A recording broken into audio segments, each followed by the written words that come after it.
Hello students, welcome to our YouTube channel God mechanics.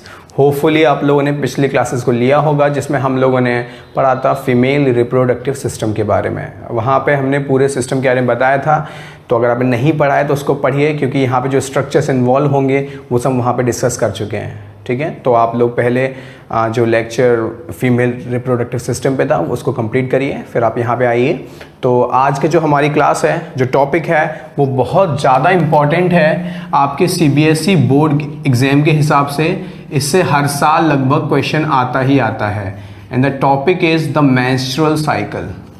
ये important है। आपको कैसे आप देख सकते हैं कि जो डिस्क्रिप्शन में क्वेश्चन दिए होते हैं वहाँ पे मेनली जो कुछ पुराने सालों में आए हुए क्वेश्चंस आप देखेंगे, पिछले 10 सालों में लगभग कुल मिला के 20 या 22 क्वेश्चंस इससे आ चुके हैं। तो कैसे कैसे क्वेश्चंस आते हैं, किन किन पॉइंट से कैसे कैसे पूछे जाते हैं, वो सब हम आज के लेक्चर में डिस्कस करेंगे।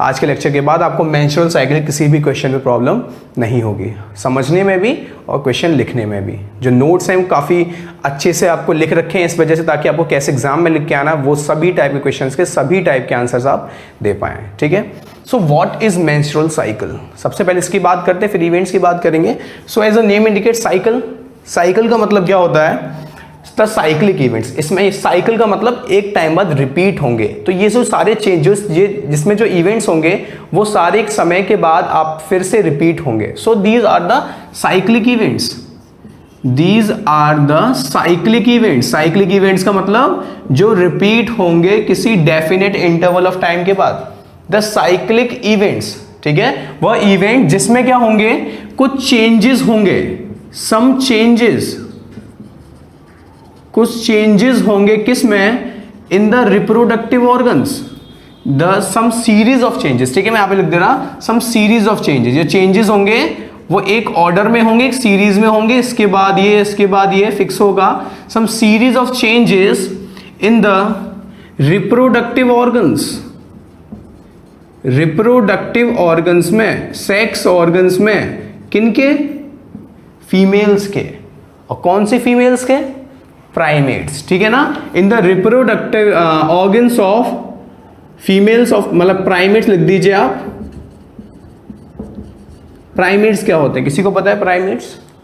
देखिए, तो आपने जब 11th क्लास में एनिमल किंगडम पढ़ा होगा, वहां पे आपने फाइलम्स वगैरह पढ़े। तो जो फाइलम कॉर्डेटा था उसकी क्लास थी मेमेलिया, जिसमें हम सब लोग आते हैं। वो सब आते हैं जिनके हेयर्स होते हैं, ठीक है, जिनके मेमोरी ग्लैंड्स होती हैं, जिनके ईयर्स होते हैं, वो सब आते हैं मेमेलिया क्लास में। उसमें एक ऑर्डर था प्रिमेटा, याद होगा, उसमें एक ऑर्डर था प्रिमेटा।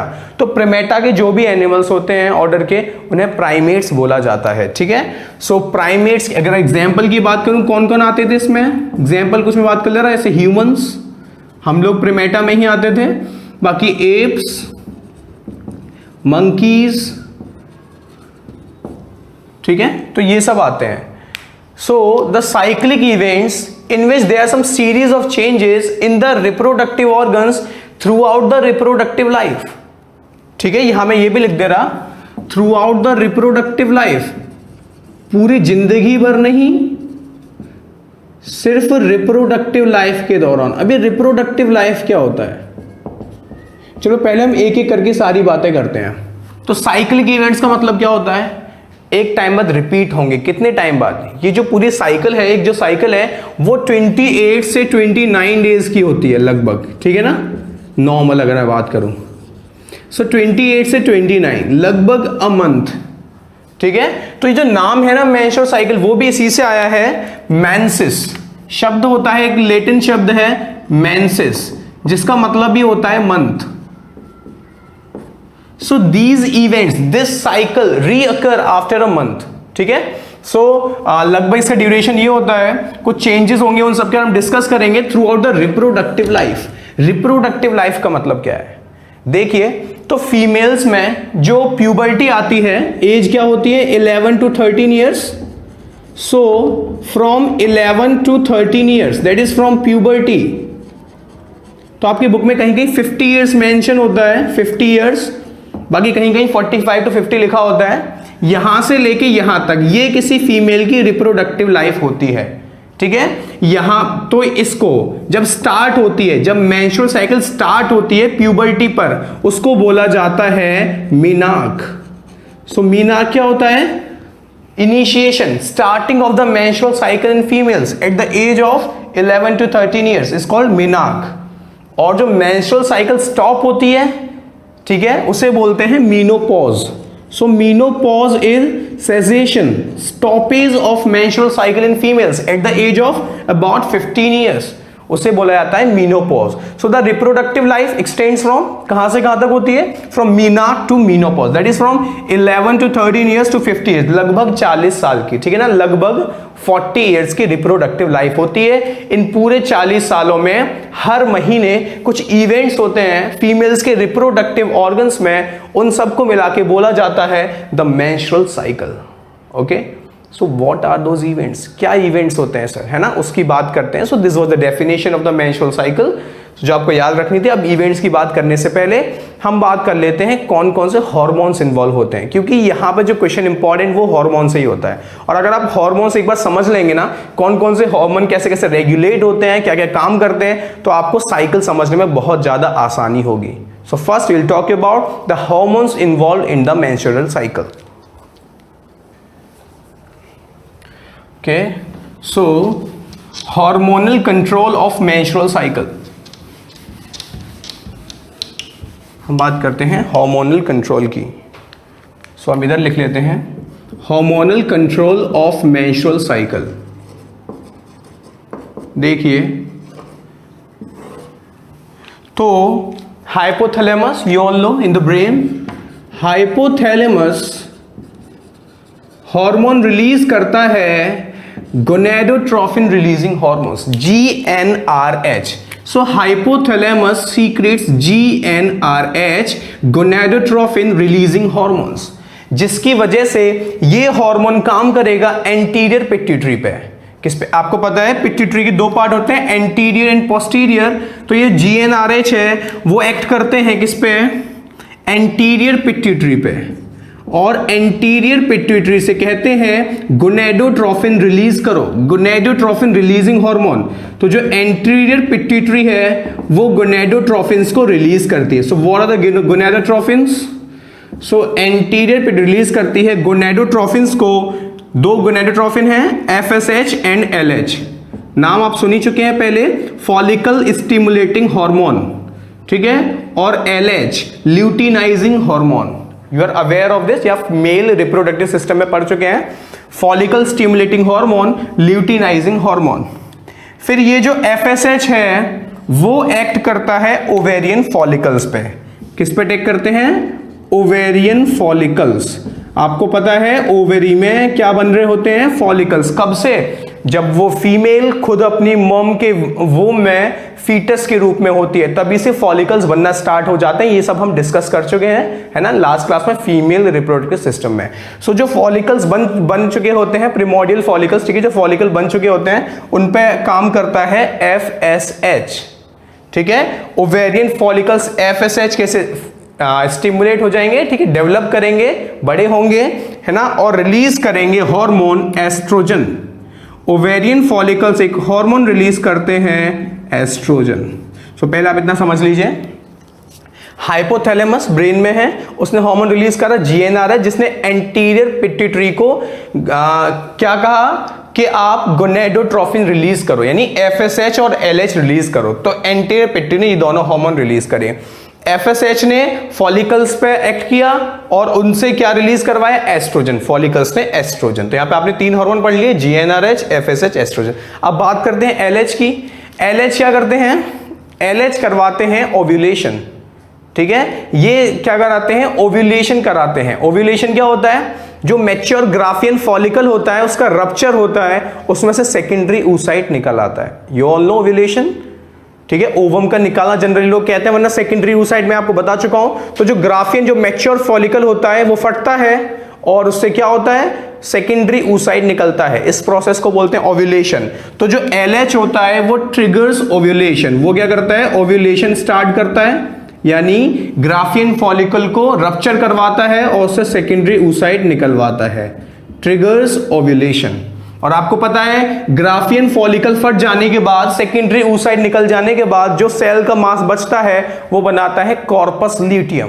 So you can also say कि LH बनवाएगा कॉर्पस ल्यूटियम को और उसको मेंटेन करेगा, बनाए रखने में मदद करेगा। LH है तब तक कॉर्पस ल्यूटियम बना रहेगा, ठीक है, इंटैक्ट रहेगा, तो maintains corpus luteum.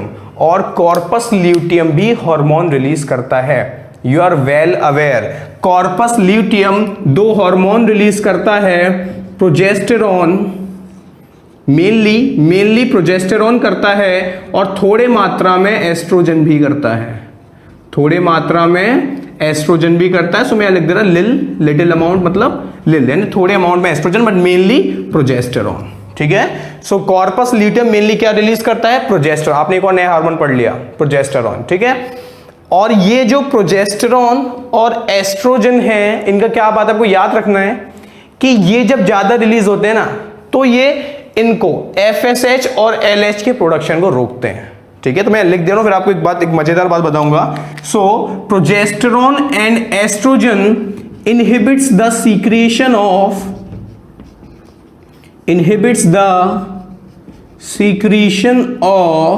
FSH and LH या गोनाडोट्रोफिन्स। तो देखना, LH की वजह से बना कॉर्पस ल्यूटियम, LH नहीं होता तो ये ना बनता, और कॉर्पस ल्यूटियम ना होता तो प्रोजेस्टेरॉन और एस्ट्रोजन ना बनते। यानी कुल मिला के प्रोजेस्टेरॉन को और इनको किसने बनवाया, LH ने, और ये इन्हीं को बनने से रोक रहे हैं, है ना।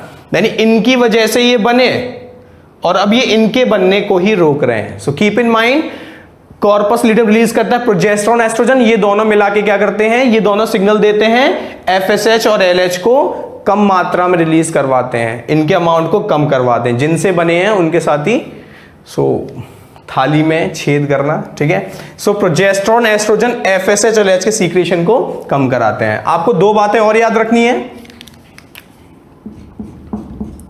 हाई लेवल्स ऑफ एस्ट्रोजन, देखना अब मैं समझाऊंगा आपको। तो हाई लेवल्स ऑफ एस्ट्रोजन, जैसे ही एस्ट्रोजन का लेवल हाई होता है तो वो LH के लेवल को भी हाई करवाता है, यानी हम बोल सकते हैं पॉजिटिव फीडबैक। पॉजिटिव फीडबैक का मतलब उसको भी ज्यादा रिलीज करवा रहा है, इसकी मात्रा ज्यादा तो LH की मात्रा भी ज्यादा, और अगर इसकी मात्रा कम तो LH की मात्रा भी कम, ठीक है। सो लो लेवल्स क्या करेंगे, जब एस्ट्रोजन कम हो जाएगा तो वो अपने साथ LH को भी कम कर लेगा। Low levels of oestrogen gives negative feedback to LH, जब कम होगा तो उसको भी कम कर लेगा और जब ज्यादा होगा तो उसको भी ज्यादा कर लेगा। बट आपको एक बात याद रखनी है, जब एस्ट्रोजन ज्यादा होता है तो LH को ज्यादा करता है, और मैंने यहां क्या बोला, जब ये ज्यादा होते हैं तो उसको कम करता है। तो आपको याद रखना है एस्ट्रोजन, तो यहां पे हाँ व्हाट इज टॉकिंग अबाउट, हाँ तो एस्ट्रोजन जब ज्यादा होता है तो वो LH को भी ज्यादा कर देता है, और यहां मैं कह रहा था जब ये ज्यादा होते हैं तो इनको कम कर। तो आपको याद रखना है एस्ट्रोजन और प्रोजेस्टेरॉन दोनों मिलके कम करते हैं, और एस्ट्रोजन अकेला इसको बढ़ाता है। सो आपको ये बात याद रखनी है, अकेला एस्ट्रोजन तो LH को बढ़वाएगा, खुद बढ़ेगा, LH को बढ़वाएगा, बट प्रोजेस्टेरॉन के साथ मिलके ये इनको कम करवाएगा। तो काफ़ी आपको ये सब चीज़ याद रखनी है। स्टोरी बनाओ मन में, सोचो ये इसका दोस्त दुश्मन जैसे भी याद करो, आपको अगर इतना याद रखना पड़ेगा। याद नहीं रखोगे तो आपके मेंस्ट्रुअल साइकिल कंप्लीट नहीं समझ पाओगे आप अच्छे से। So keep in mind.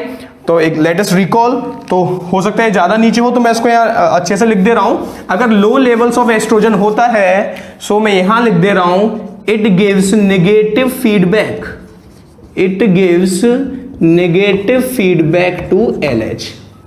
सो अब एक बार देख लो, FSH रिलीज होगा तो वो एस्ट्रोजन को रिलीज करवाएगा फ्रॉम ओवेरियन फॉलिकल्स। LH ज्यादा होगा तो वो अपने साथ साथ LH ज्यादा होगा तो वो कॉर्पस ल्यूटियम बनाएगा और कॉर्पस ल्यूटियम रिलीज कर देगा प्रोजेस्टेरॉन और एस्ट्रोजन को, जिसकी वजह से ये कम हो जाएंगे। ठीक है, LH कब ज्यादा होगा, जब एस्ट्रोजन ज्यादा होगा। जब एस्ट्रोजन ज्यादा होगा वो अपने साथ LH को ज्यादा करवा लेगा। सो ये इतना मुश्किल नहीं है याद करना। ठीक है, तो आप इसको याद रखेंगे। ठीक है, इसको हम यहीं लिखे रहने देंगे और साइकिल को यहाँ पे डिस्कस करते हैं। तो देखिए क्वेश्चन क्या होता है, जो चेंजेस होते हैं वो आपके 4 चेंजेस में मेनली आपको डिस्कस करने होते हैं। पहली बात कि आपके जो ओवेरियन हॉर्मोन्स हैं उनमें क्या चेंज हो रहा है, ठीक है। So I am writing it right here, ovarian hormones, ovary से रिलीज होने वाले हॉर्मोन्स। बताओ मेरे को, ओवेरी से रिलीज होने वाले कौन कौन से हॉर्मोन्स हैं? सर ओवेरी में फॉलिकल्स होते हैं, तो फॉलिकल रिलीज कर रहे हैं estrogen, so estrogen is an ovarian hormone. Sir follicle से ही फटने के बाद बना है कॉर्पस ल्यूटियम, तो ये भी हमारा ओवेरी में ही है, तो ये जो हार्मोन रिलीज कर रहा है प्रोजेस्टेरॉन और एस्ट्रोजन, ये भी हमारे ओवेरियन हार्मोन है। तो कुल मिला के प्रोजेस्टेरॉन और एस्ट्रोजन ये हैं दो हमारे ओवेरियन हार्मोन्स। तो पूरी साइकिल, पूरे महीने में इनका कैसे कैसे चेंज होता है लेवल, हम उसको डिस्कस करेंगे। Next, pituitary hormones. Pituitary gland कौन कौन से हार्मोन रिलीज कर रही है? दो हार्मोन्स हैं, एफएसएच और एलएच, उनके लेवल्स कैसे चेंज होते हैं पूरे महीने भर, उसकी बात करेंगे, ठीक है। नेक्स्ट बात करते हैं ओवेरियन फॉलिकल्स की। तो जो फॉलिकल्स हैं या ओवेरियन चेंजेस, ओवरी में क्या क्या चेंजेस हो रहे हैं ये बोल लो, या ओवेरियन फॉलिकल्स में क्या हो रहा है, तो हम ओवेरियन चेंजेस लिख ले रहे हैं, और क्या है ओवरी में क्या क्या चेंजेस हो रहे हैं उनकी बात कर लेते हैं, ठीक है। या ओवेरियन इवेंट्स कुछ भी, तो ओवेरियन फॉलिकल्स लिख लो, ठीक है। ओविकुल में आके ओवरी के अंदर क्या चेंज, इतना लिख दे रहा मैं, ओवरी के अंदर क्या चेंजेस हो रहे हैं। बाकी यूट्रस के अंदर भी कुछ चेंजेस होते हैं, तो यूट्रस के अंदर क्या चेंज हो रहे हैं, ठीक है ना। यूट्रस की जो लाइनिंग होती है इनर मोस्ट एंडोमेट्रियम, उसमें मेनली चेंजेस होते हैं, ठीक है ना। सो हम बात करेंगे यूट्रस के अंदर क्या चेंज हो रहा है, यूटराइन इवेंट्स, यूट्रस के अंदर क्या क्या चेंजेस हो रहे हैं। तो इन चार चीजों की हम बात करते हैं पूरे महीने भर, ठीक है ना, क्योंकि एक साइकिल 1 मंथ की होती है, उसके बाद फिर से रिपीट करेगी, तो हम वही इवेंट्स फिर से रिपीट हो जाएंगे, ओके। सो यहां पे मैं 1 मंथ को 30 डेज को मार्क करना तो मुश्किल है 29 तक, तो मैं कुछ ऐसे नंबर लिख ले रहा, फॉर एग्जाम्पल यहां से स्टार्ट करते हैं। सो मैं यहां पे लिख ले रहा 1, ऑड नंबर लिख ले रहा, ठीक है, 3, 5, 7, 9, 11, 13, 14, 14 भी यहाँ पे इंडिकेट कर रहा हूँ मैं, बिकॉज 14 स्पेशल डे, बताऊंगा कैसे। देन 15, फिर 17, 19, 21, 23, 25, 27, 29, ठीक है। 29 डेज मैंने यहाँ पे इंडिकेट करे हैं। हम यहाँ पे चेंजेस की बात करेंगे, इन चारों में कैसे कैसे चेंजेस होते हैं, ठीक है ना। इन चारों जगह पे आप पे क्वेश्चन भी पूछता है कि बताओ इतने से इतने दिन के बीच में पिट्यूटरी हार्मोन्स में क्या क्या चेंजेस हो रहा है, इतने से इतने दिनों में ओवरी में क्या चेंज हो रहा है, अलग अलग भी पूछते हैं। या ऐसे पूछ लेते हैं कि बताओ इतने दिन में टोटल क्या क्या चेंजेस हो रहा है, तो आपको चारों के बताने पड़ते हैं, तो मैं आपको चारों के डिस्कस करूंगा, ठीक है। तो फिलहाल हम इस डायग्राम को समझ लेते हैं जो आपकी बुक में दिया होता है, उसके बाद हम लोग लिखेंगे, ठीक है ना। आपको लिख के कैसे आना है उसकी बात करेंगे, चेंजेस को जो मैं आपको यहां बताऊंगा ओरली, वो फिर रिटन भी करवाएंगे, ठीक है। तो यहां पे स्टार्ट करते हैं हम लोग अपने पिट्यूटरी हार्मोन से। सो यहाँ पे हम बात करते हैं, ठीक है, हार्मोन्स। अच्छा, तो पहले मैं ओवरी की बात कर ले रहा, बिकॉज आपको दिख रहा है ना एस्ट्रोजन रिलीज हो रहा है, वो इनसे हो रहा है, ये हार्मोन इनसे, तो पहले यही पढ़ेंगे तभी तो हार्मोन्स की बात कर पाएंगे। तो हम बात करते हैं ओवरी में क्या क्या चेंजेस हो रहे हैं, ओके। सो मैंने आपको बताया कि फर्स्ट डे से क्या होगा, फर्स्ट डे से कुछ 6 से 12 जो प्रिमोडियल फॉलिकल्स थे वो डेवलप करना चालू करेंगे, ठीक है। 6 से 12 लगभग प्राइमरी फॉलिकल्स डेवलप करना चालू करेंगे। सो मैं यहाँ पे ऐसी फॉलिकल्स बना दे रहा हूँ, ठीक है। सो यहाँ पे कुछ फॉलिकल्स मैंने बना दिए, फॉलिकल्स डेवलप, आपको पता है फॉलिकल डेवलपमेंट आप पूरा पढ़ चुके हैं, ठीक है। यहाँ तक आप पूरा पढ़ चुके हैं कैसे कैसे फॉलिकल डेवलपमेंट होता है। तो प्राइमरी फॉलिकल से फिर सेकेंडरी फॉलिकल बनता है, फिर क्या क्या होता है, कुछ लेयर बढ़ती हैं, फिर कैविटी बनती है, ये सब बातें आप पढ़ चुके हो, नथिंग न्यू टू यू। तो मैं ऐसे ही करके बना दे रहा हूँ बस इसमें, ठीक है। सो यहाँ पे लगभग ऐसे करके फॉलिकल्स ग्रो कर रहे हैं, ठीक है। मैं ऐसे ही करके यहाँ पे कुछ बना दे रहा हूँ, ठीक है। सो लगभग ये जो 14th डे है मैं इसको मार्क कर दे रहा, 14th डे, ठीक है। सो ये हमारा मैच्योर ग्राफियन, ये मत ऐसा समझ लो, प्रिमोडियल, प्राइमरी, सेकेंडरी, टर्शियरी, या फिर मैच्योर हो गया फॉलिकल। जो आपको इंडिकेट, आपको बनाने को नहीं आएगा, ये चार्ट में समझा रहा हूँ कि बुक में बना होगा, तो आपको समझना है उसे, ठीक है। सो ये हमारा मानो मैच्योर फॉलिकल बन गया। अब उसके बाद क्या होता है, ये रप्चर होता है, ओव्यूलेशन। तो आपको याद रखना है ओव्यूलेशन होता है 14th डे पर, साइकिल के मिड, ठीक है, in the mid of the reproductive cycle, mid of the menstrual cycle, that is 14th day, यहां पे होता है ओव्यूलेशन। यानी ग्राफियन फॉलिकल रप्चर करेगा और सेकेंडरी oocyte इससे निकल जाएगा। तो मैं ऐसे करके दिखा दे रहा हूं, इट रप्चर्स और यहां से क्या हुआ, हमारा सेकेंडरी oocyte निकल गया, जिससे कुछ लोग ओवम बोलते हैं, हालांकि ओवम बाद में बनता है इससे, but still. So secondary oocyte rupture कर गया, सॉरी ग्राफियन फॉलिकल रप्चर कर गया, उससे निकल गया हमारा सेकेंडरी oocyte। उसके बाद मैंने क्या बताया था, जो रिमेनिंग सेल मास बनता है वो बनाता है कॉर्पस ल्यूटियम। वो क्या बनाता है, कॉर्पस ल्यूटियम। तो ये हमने बना लिया corpus luteum. Okay, so this is corpus luteum, ऐसे रिप्रेजेंट कर दे रहे हैं बस। सो ये रहा कॉर्पस ल्यूटियम। और अगर ये फर्टिलाइज हो जाता है तो अच्छी बात है, तो ये कॉर्पस ल्यूटियम कुछ समय के लिए मेंटेन रहता है। बट अगर फर्टिलाइजेशन नहीं होता, स्पर्म नहीं आता, तो ये कॉर्पस ल्यूटियम डीजेनरेट होना चाहिए। काफी यहाँ पे डेट्स पास हो गई, बोर्ड काफी छोटा पड़ रहा है इस वजह से। तो कॉर्पस ल्यूटियम को मैं ज्यादा नहीं दिखा रहा हूं कि बड़ा है फिर ये खत्म होता जा रहा है, तो ऐसे करके दिखा दे रहा हूं। ये खत्म होता जाएगा और फाइनली बिल्कुल खत्म हो जाएगा साइकिल के एंड तक। ठीक है, तो आपको एक बात याद रखनी है, अगर स्पर्म आएगा, अगर फर्टिलाइजेशन होगा, तो कॉर्पस ल्यूटियम मेंटेन रहता है। क्यों? क्योंकि ये जो प्रोजेस्टेरॉन है ना, ये होता है प्रेगनेंसी हार्मोन। ये जो आपकी एंडोमेट्रियम लाइनिंग है उसको मेंटेन रखता है। एंडोमेट्रियम, क्योंकि वहीं पे आके इम्प्लांटेशन होना है ना, तो प्रोजेस्टेरॉन उसको मेंटेन रखता है। अगर प्रोजेस्टेरॉन नहीं होगा तो एंडोमेट्रियम लाइनिंग तैयार नहीं रहेगी इम्प्लांटेशन के लिए, है ना। तो अगर आपको एंडोमेट्रियम लाइनिंग तैयार रखनी है तो प्रोजेस्टेरॉन तैयार रखना पड़ेगा, और प्रोजेस्टेरॉन तैयार रखना है तो आपको कॉर्पस ल्यूटियम तैयार रखना पड़ेगा, क्योंकि रिलीज तो उसको यही करवा रहा है।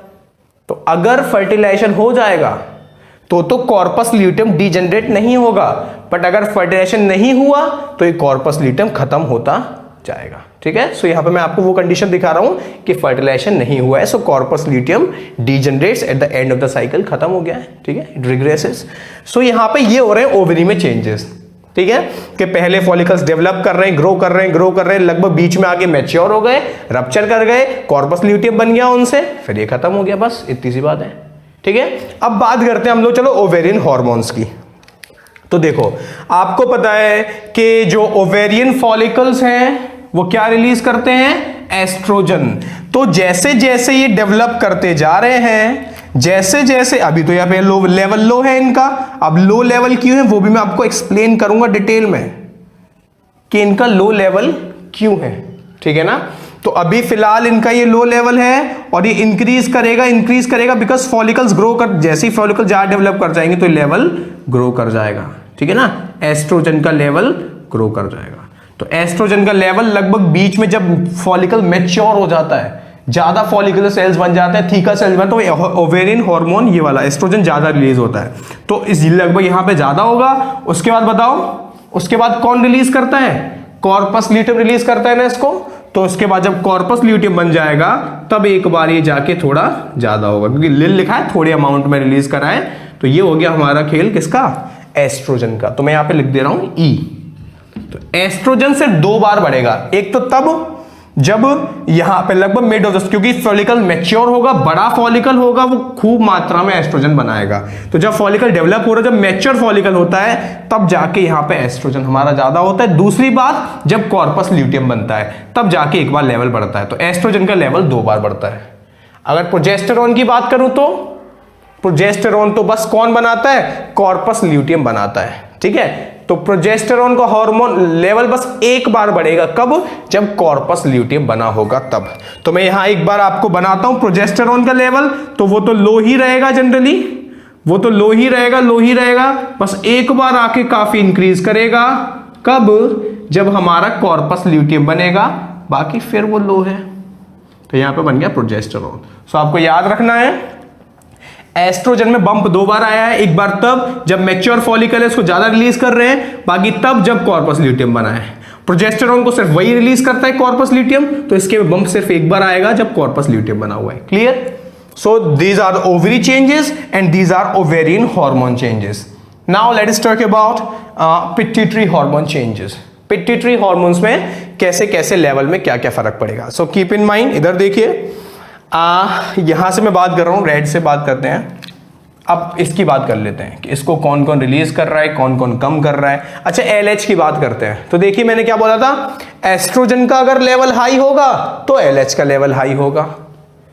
तो ऑब्वियसली एस्ट्रोजन यहाँ पे हाई है तो LH यहाँ पे तो हाई तो होना ही होना है। एक और बात कर लेते हैं, आपने वहां भी पढ़ा कि अगर प्रोजेस्टेरोन एस्ट्रोजन ज्यादा होते हैं तो FSH LH का लेवल लो रहता है, लेकिन यहाँ पे लगभग वो कम है, तो यहाँ पे इनको कोई रुकावट नहीं है, इंक्रीज करना चालू कर रहे हैं और यहाँ पे आके LH बहुत ज्यादा बढ़ जाएगा। क्यों ज्यादा बढ़ जाएगा? क्योंकि एस्ट्रोजन ज्यादा था। जैसे ही फॉलिकल्स बहुत ज्यादा मैच्योर हो गए, उन्होंने रिलीज करा बहुत सारा एस्ट्रोजन और एस्ट्रोजन ने पॉजिटिव फीडबैक दिया LH को और LH को भी ज्यादा कर दिया।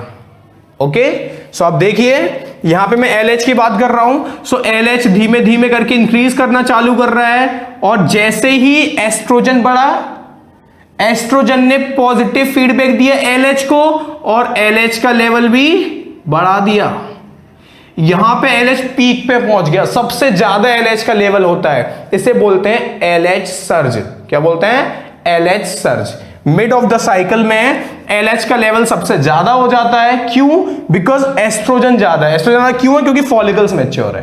तो इसने इससे बोला, इसने इससे बोला और ये क्या करवाएगा? इसको रप्चर करवाएगा। यू ऑल नो LH क्या करता है? ओव्यूलेशन करवाता है, फॉलिकल को रप्चर करवाता है। तो भाई ये बड़ा हो रहा था, इसको रप्चर होना था, तो इसने क्या किया? बहुत सारा एस्ट्रोजन बना, इसने इसको सिग्नल दिया, इसने इसको सिग्नल दिया, बढ़ गया, इसने इसको रप्चर करवा दिया। उसके बाद कोई काम नहीं है LH का। उसके बाद तो वैसे सीधी सी बात है कि जैसे प्रोजेस्टेरोन का लेवल बढ़ गया इन सब का, क्योंकि कॉर्पस ल्यूटियम बन गया, तो वो नेगेटिव फीडबैक देंगे, तो फिर से LH हमारा कम हो गया।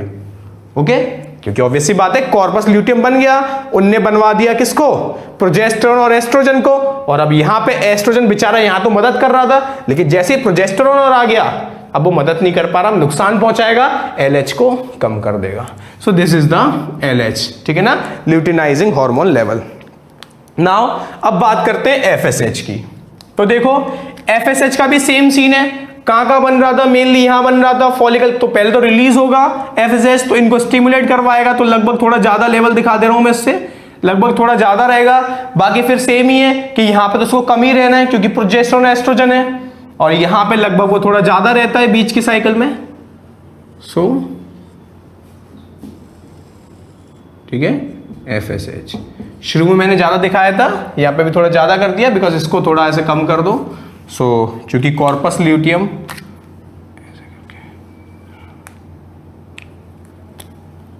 पता है मैंने इसे कम क्यों किया? बिकॉज LH मेंटेन कर रहा था कॉर्पस, हमने पढ़ा कि LH मेंटेन्स कॉर्पस ल्यूटियम, यही बनाए रख रहा था। तो जब LH का लेवल कम होगा तभी तो कॉर्पस ल्यूटियम खत्म होती जा रही है, तो हमने LH का लेवल कम कर दिया और कॉर्पस ल्यूटियम खत्म होते दिखा दिया।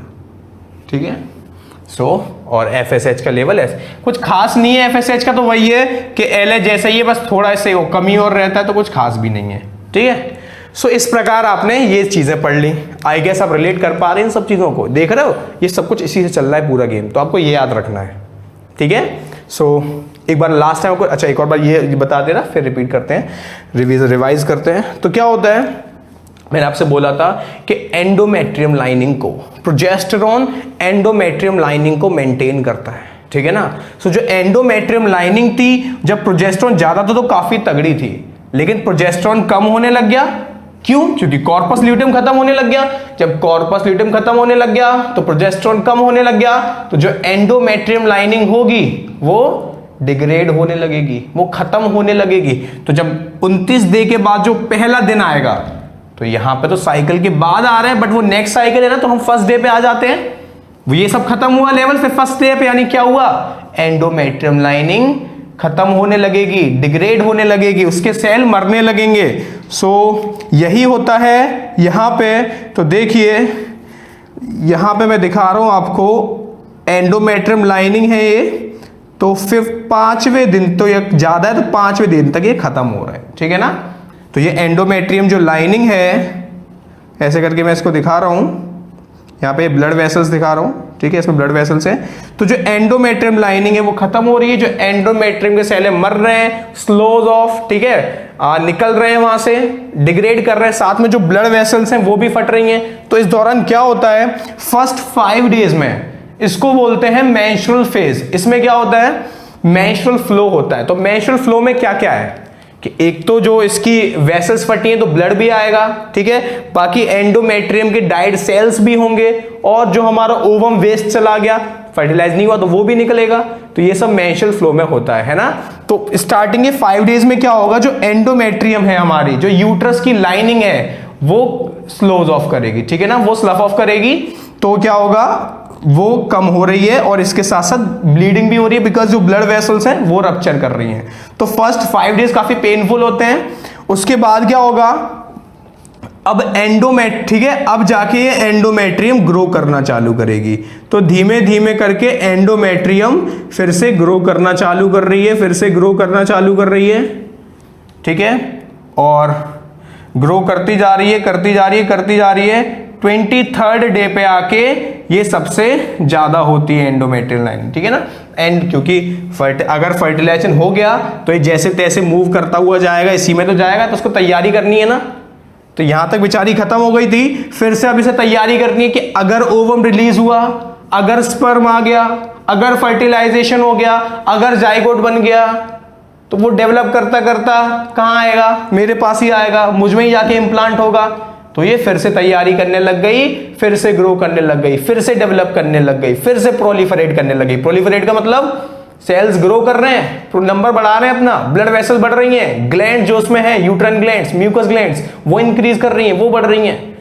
तो क्या हो रहा है, जो एंडोमेट्रियम वो तैयारी चालू कर रही है किसकी, अगर फर्टिलाइजेशन हो गया तो मुझे फ्लफी रहना है, फ्लैशी रहना है, सपोर्ट करने के लिए लाइफ को जो उसमें आने वाली है, ठीक है। सो एंडोमेट्रियम 5th डे के बाद से ग्रो करने लग गई, 23rd डे में मैक्सिमम है, बिकॉज यू नो कि प्रोजेस्टेरॉन मेंटेन एंडोमेट्रियम लाइनिंग और कॉर्पस ल्यूटियम रिलीज प्रोजेस्टेरॉन। तो प्रोजेस्टेरॉन ज्यादा है तो ऑब्वियसली एंडोमेट्रियल लाइनिंग बढ़ती जाएगी। उसके बाद क्या हो रहा है, प्रोजेस्टेरॉन कम हो रहा है, और प्रोजेस्टेरॉन कम हो रहा है तो एंडोमेट्रियम लाइनिंग धीमे धीमे करके कम होने लगेगी, और ऑफ कोर्स यहां से फर्स्ट डे आएगा तो वो कम होने लगेगी। तो यही साइकिल यहां पे रिपीट हो जाएगी, अब कम होने लग गई,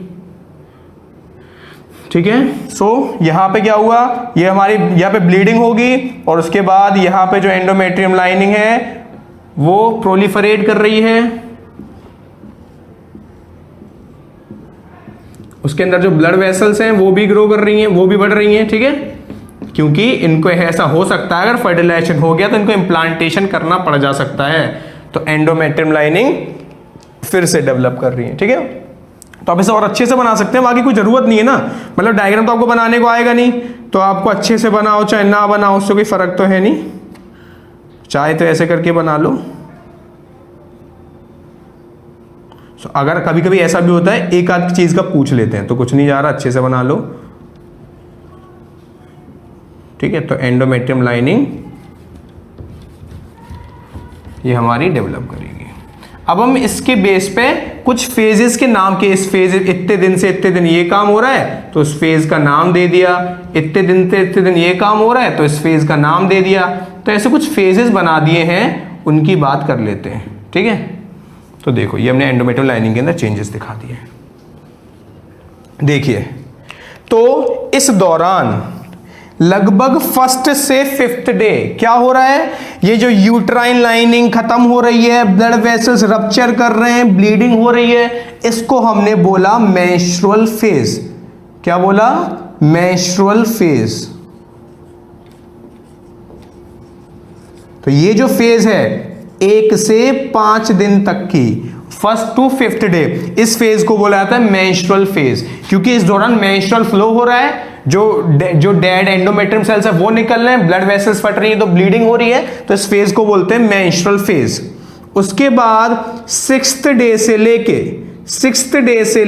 13th डे तक, 6th डे से लेके 13th डे तक इसको बोला जाता है फॉलिकुलर फेज, क्योंकि यहां पे देख रहे हो फॉलिकल्स डेवलप करते हैं, तो इस फेज को बोला जाता है फॉलिकुलर फेज, क्योंकि यहां पे फॉलिकल्स मैच्योर कर रहे हैं, फॉलिकल्स डेवलप कर रहे हैं, कुछ फॉलिकल्स सिलेक्ट, देखो यहां पे क्या होता है 6 से 12 फॉलिकल्स ग्रो करना चालू करते हैं, लेकिन आपको पता है निकलना तो एक ही है, मैच्योर एक ही है, तो यहां पे आके सिलेक्ट हो जाता है वो फॉलिकुलर फेज में, जो हमारा एक सिलेक्ट होना है वो सिलेक्ट हो जाता है। अब सिलेक्ट कैसे होता है उसके मैकेनिज्म हायर क्लासेस में पढ़ेंगे, जब थोड़े बड़े और हो जाएंगे, ठीक है, तब पढ़ेंगे कैसे ये सिलेक्शन होता है, उससे आपको मतलब नहीं है फिलहाल। तो यहाँ पे 6 to 12 लगभग सिलेक्ट हुए थे, उसके बाद फॉलिकुलर फेज में आगे वही एक, क्योंकि जिसको एक को डेवलप करना है तो वही एक डेवलप होता है। तो फॉलिकुलर फेज का मतलब जो हमारा एक या एक दो लिखा होता है, एक जो प्राइमरी फॉलिकल है वो डेवलप करेगा किसमें, ग्राफियन फॉलिकल में। अब 13 to 15 डे आपको पता ही है क्या होना है, ओव्यूलेशन होना है। तो इस फेज को बोलते हैं ओव्यूलेटरी फेज। क्या बोला जाता है, ओव्यूलेटरी फेज। ये जो नाम रख रहे हैं हम इसके बेस पर रख रहे हैं ना, ओवरी के अंदर क्या चेंजेस हो रहे हैं। उसके बाद कॉर्पस ल्यूटियम बनना है, तो इस फेज को बोला जाता है फ्रॉम 15 तक हो गया तो 16 से बोल लो, फ्रॉम 16 to 29 इस फेज को बोला जाता है ल्यूटियल फेज। क्या बोला जाता है, ल्यूटियल फेज, क्योंकि यहां पे कॉर्पस ल्यूटियम बनना है, ठीक है। अब यहां पे देखो जो फॉलिकुलर फेज है, क्योंकि यहां पे फॉलिकल्स बन रहे हैं, अगर हम एंडोमेट्रियम के बेस पे नाम दें तो आपको पता है एंडोमेट्रियम प्रोलिफरेट कर रही है, उसके सेल्स डेवलप कर रहे हैं, ग्रो कर रहे हैं, वो बढ़ रही है ना, प्रोलिफरेट कर रही है। तो हम इस फेज को बोलते हैं प्रोलिफरेटिव फेज। किसकी वजह से, अगर हम एंडोमेट्रियम की वजह से नाम दे रहे हैं तो उसको बोल रहे हैं प्रोलिफरेटिव फेज। तो याद रखना, कहीं फॉलिकुलर फेज लिखा हो या प्रोलिफरेटिव फेज लिखा हो, बात एक ही है। फॉलिकुलर फेज नाम क्यों दिया, क्योंकि फॉलिकल्स डेवलप कर रहे हैं। प्रोलिफरेटिव नाम क्यों दिया, क्योंकि यूट्राइन लाइनिंग प्रोलिफरेट कर रही है। सिमिलरली ल्यूटियल फेज में, अब ओवरी के हिसाब से बात करें तो उसमें कॉर्पस ल्यूटियम बना है तो नाम रख दिया ल्यूटियल फेज। लेकिन अगर एंडोमेट्रियम के बेस पे नाम दें तो यहां पे क्या हो रहा है, ग्लैंड्स बन रही हैं। और दूसरी बात, जो कॉर्पस ल्यूटियम है वो हार्मोन रिलीज कर रहा है, प्रोजेस्टेरॉन रिलीज कर रहा है। उसके ऊपर से ये जो एंडोमेट्रियम में भी काफी ग्लैंड्स बन गए, सीक्रीशन होता है, म्यूकस सीक्रीशन हो रहा है, ठीक है। तो इस वजह से इस फेज को बोला जाता है सीक्रीटरी फेज। क्या बोला जाता है, सीक्रीटरी फेज। तो आप याद रखना, यहां पे आपने कितनी फेज पढ़ी, 1 2 3 4 फेजेस आपको पढ़नी है मेंस्ट्रुअल साइकिल में। Menstrual phase 1st to 5th day तक, प्रोलिफरेटिव फेज या फिर इसको आप बोलते हैं follicular phase from 6 to 13th of day, 12 तक बोल लो। उसके बाद 13 to 15 ओव्यूलेटरी फेज, उसके बाद 16 to 29 लास्ट तक, जिसको बोला जाएगा ल्यूटियल फेज या फिर सीक्रेटरी फेज।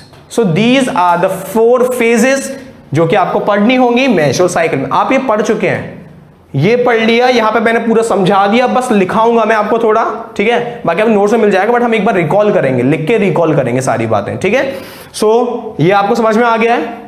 आप अगर बनाने को आएगा तो बना लोगे ना, जैसे आपने आपसे बोले कि पिट्यूटरी हार्मोन के चेंजेस दिखाओ कैसे होते हैं 29 डे में, तो मैंने आपको काफी अच्छे समझाया है। फ्लैश में एक बार रिवाइज कर लेते हैं।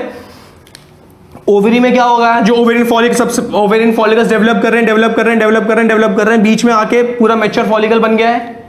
LH ज्यादा होने की वजह से उसने उसको रप्चर करवा दिया है, तो कॉर्पस ल्यूटियम बन गया है। कॉर्पस ल्यूटियम ने क्या रिलीज करना चालू कर दिया, प्रोजेस्टेरॉन और थोड़ी मात्रा में एस्ट्रोजन, तो उसका लेवल यहां बढ़ गया, ठीक है। नेक्स्ट, तो जो एस्ट्रोजन बढ़ रहा था इस वजह से यहां पे LH बढ़ा था, because estrogen gives positive feedback to LH।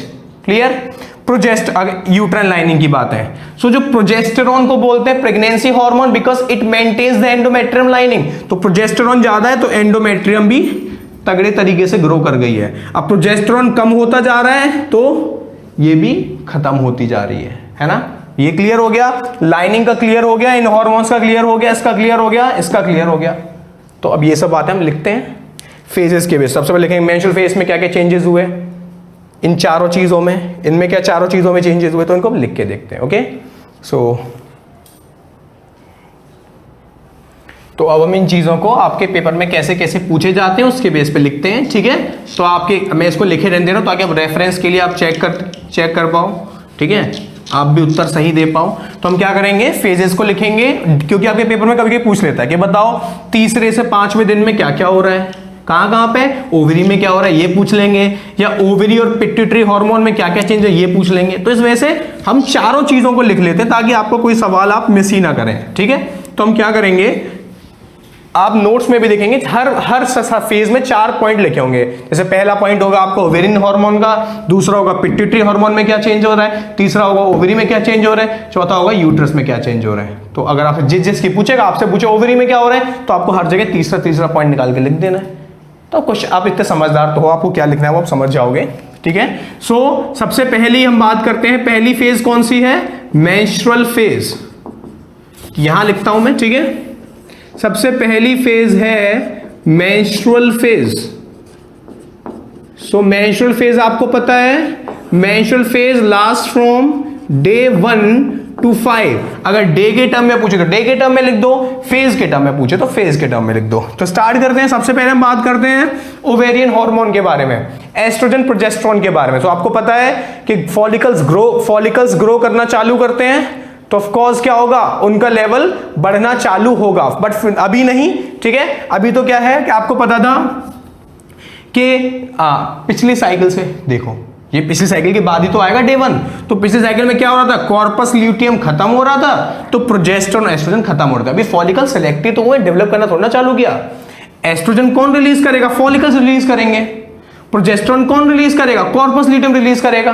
तो ना तो यहां कॉर्पस ल्यूटियम है और ना ही अभी फॉलिकल्स बड़े हो रहे हैं, तो यहां पे क्या होगा, एस्ट्रोजन और प्रोजेस्टेरोन का जो लेवल होगा वो लो होगा।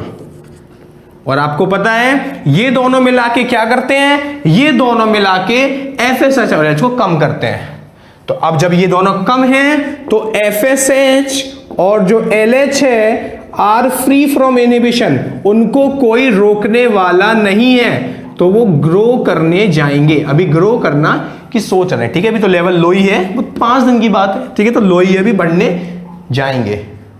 जाएंगे, ठीक है। थर्ड बात करते हैं, ये हो गया। अगर आपसे पूछे कि ओवेरियन हार्मोन की बात करो तो ये लिख दोगे, पूछे पिट्यूटरी की बात करो इसमें क्या होता है तो ये लिख दोगे। फिर आपसे पूछे बताओ ओवरी में क्या चेंज होते हैं, तो ओवरी में जॉन क्या चेंज हो रहे हैं, बताओ ओवेरी में क्या चेंज हो रहा है कि जो ओवेरियन फॉलिकल्स हैं वो सिलेक्ट हो गए, ठीक है। 6 से 12 प्राइमरी फॉलिकल सिलेक्ट हो गए, किसके लिए, डेवलप होने के लिए, ठीक है। काफी लंबी वीडियो होती है, जल्दी जल्दी पढ़ा रहा हूं आपको क्योंकि सब मैं बात बता चुका हूं। नेक्स्ट, यूट्रस में क्या चेंज हो रहे हैं, बताया अभी आपको, जो यूट्रस लाइनिंग है वो ब्रेक डाउन कर रही है। आपको पता है फर्स्ट 5 डेज में क्या होता है, मेंस्ट्रुअल फ्लो होता है, मेंस्ट्रुअल फ्लो, इसमें ब्लीडिंग होती है, ठीक है। बिकॉज जो ब्लड वेसल्स रिच हैं, यूट्रस, जो यूट्रस की लाइनिंग में ब्लड वेसल्स डेवलप हो गई थी, वो सब ब्रेक डाउन करेंगी तो ब्लीडिंग होगी, और ये इसे बोलते हैं मेंस्ट्रुअल फ्लो। तो यूट्रस से क्या हो रहा है, मेंस्ट्रुअल फ्लो हो रहा है। तो ये आपके डे 1 to 5 पूछे तो ये बता देना, मेंस्ट्रुअल फेज में पूछे तो ये चारों चीज बता देना, इन चारों में से जो पूछे वो बता देना, एक एक पूछे एक एक बता देना, ठीक है। नेक्स्ट बात करते हैं, आपकी नेक्स्ट फेज कौन सी थी, प्रोलिफरेटिव फेज या फिर फॉलिकुलर फेज।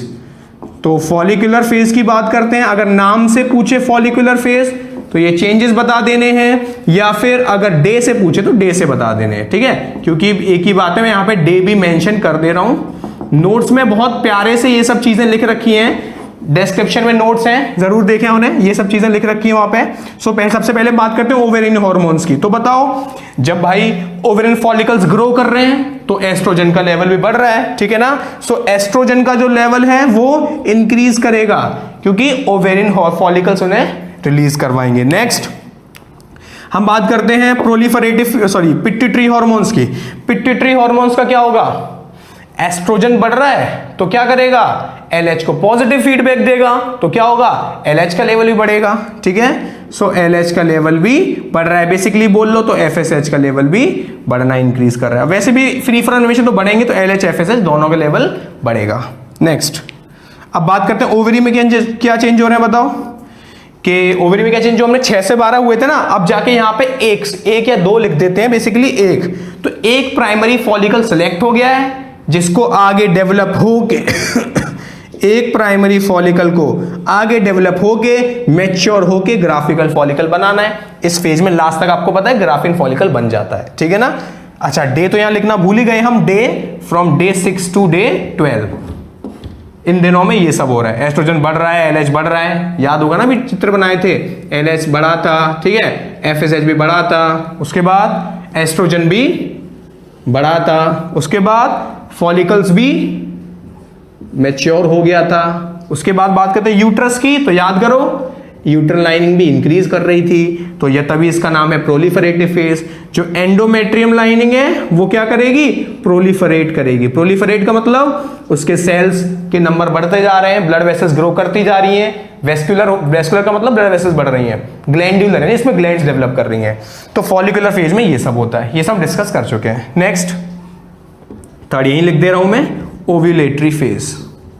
अब साफ तरीके से तो नोट्स में लिख रखा है ना, यहाँ पे तो बस पढ़ रहे हैं, तो ऐसे बता दे रहा हूँ, रिवाइज करा रहा हूँ ये आपको। इसमें क्या हुआ बताओ, ओ पी ओवरी और यूट्रस। बताओ ओवेरियन हार्मोन की बात करो तो आपको पता है एस्ट्रोजन तो लेवल बहुत हाई, अच्छा यहाँ पे एस्ट्रोजन लेवल तो बहुत हाई है, क्यों? क्योंकि मैच्योर फॉलिकल है, ग्राफिन फॉलिकल, तगड़ा एस्ट्रोजन है, तो एस्ट्रोजन लेवल इज हाई। और आपको पता है एस्ट्रोजन देखता है पॉजिटिव फीडबैक टू एलएच, इस वजह से एलएच का लेवल भी सबसे ज्यादा है, एलएच अपने पीक पर है, और एलएच अपने पीक पर है, इसको क्या बोलते हैं? LH surge.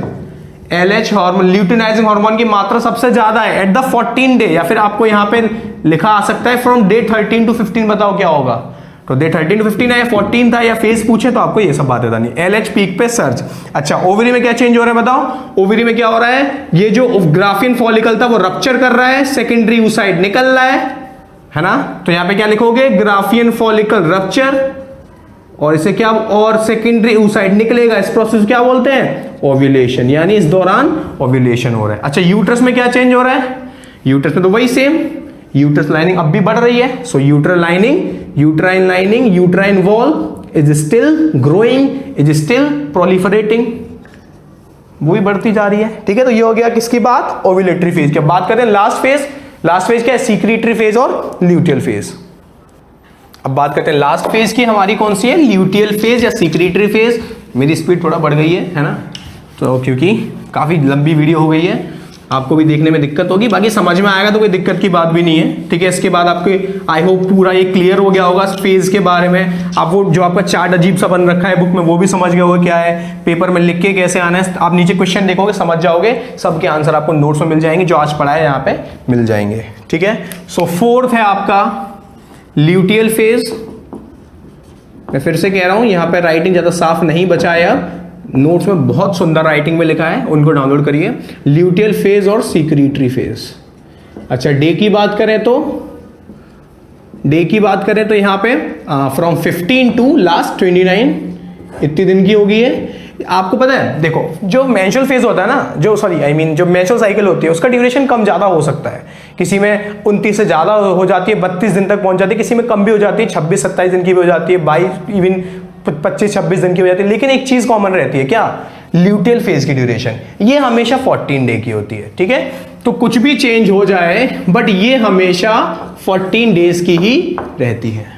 बाकी वो मेनली 4, 10, 14 ऐसे 28 दिन हो जाते हैं, ये 5, 10, 14, बट ये 14 रहता है। ठीक है, सो यस ल्यूटियल फेज की बात करें तो अच्छा इसको हम क्या करते हैं, दो भाग में बांट लेते हैं, इनिशियल फेज और बाद की, क्योंकि काफी दिन है ना और उसमें चेंजेस भी अलग अलग होते हैं।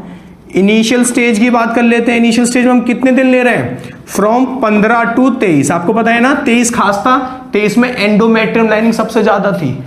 ठीक है, सो 15 से 23 को अलग पढ़ेंगे और उसके बाद 24 टू 29 को अलग पढ़ेंगे फाइनल स्टेज के नाम से, बिकॉज आपके पेपर में कभी कभी इतना इतना भी पूछ ले, तो मैंने इसको मॉडिफाई करके इसको 2 स्टेज में ऐसे करके पढ़ा दे रहा हूं। ठीक है, सो हम 4 चीज पढ़ते हैं यहाँ पे, क्या क्या? Ovarian hormone, next pituitary hormone पढ़ते हैं, तीसरी चीज हम पढ़ते हैं क्या? ओवेरी में क्या चेंज हो रहे हैं, चौथी चीज हम पढ़ते हैं यूट्रस में क्या चेंज हो रहा है। चलो आ जाओ, ओवेरियन हार्मोन्स। तो ओवेरियन हार्मोन्स यानी एस्ट्रोजन प्रोजेस्टेरोन। बताओ एस्ट्रोजन यहां पे क्या था? फॉलिकल फट गया है, ठीक है, कॉर्पस ल्यूटियम बन गया है, कॉर्पस ल्यूटियम रिलीज कर रहा है प्रोजेस्टेरोन को। ठीक है ना, कॉर्पस ल्यूटियम रिलीज कर रहा है प्रोजेस्टेरोन को।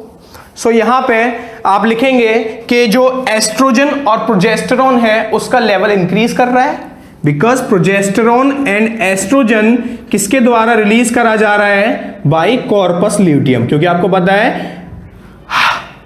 पता है ना कि जो 14th डे जो ओव्यूलेटरी फेज थी, जो ओव्यूलेशन था, वहां पे ग्राफिन फॉलिकल फट के कॉर्पस ल्यूटियम बन चुका था, और कॉर्पस ल्यूटियम रिलीज करता है प्रोजेस्टेरोन और एस्ट्रोजन, तो इनका लेवल इंक्रीज करेगा बाय कॉर्पस ल्यूटियम।